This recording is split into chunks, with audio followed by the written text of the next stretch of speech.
On a cold night in 1975, an old man lay on a prison cot, his health failing, body weak, but his spirit unbroken. That man was none other than Jai Prakash Narayan, famously known as Lok Nayak.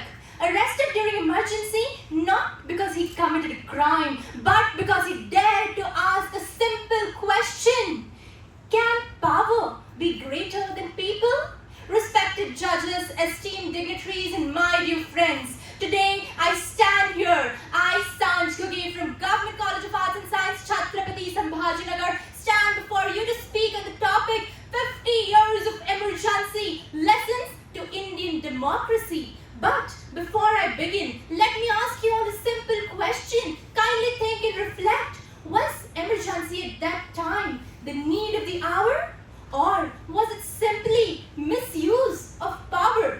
And from that horrific scenes of emergency, one lesson that I personally learned was that power corrupts. And absolute power corrupts absolutely. With this, ladies and gentlemen, the Indian democracy must learn that institutions must always remain stronger than individuals, because leaders come and go, but it is institutions like legislature, executive, judiciary, media, and even the courts that remain strong.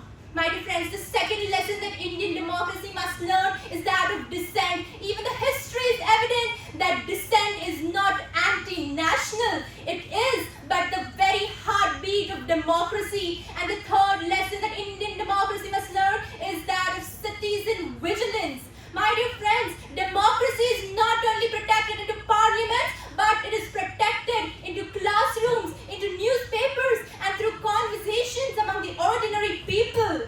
And most important lesson, freedom once gone is very painfully regained. And that is why 50 years after the dark chapter, today let us reimagine and restructure the words of Dr. B.R. Ambedkar. He warned us that no matter how good a constitution is, but if those who implement it are not good, then it proves to be bad. And that is why, my dear friends, we are the thought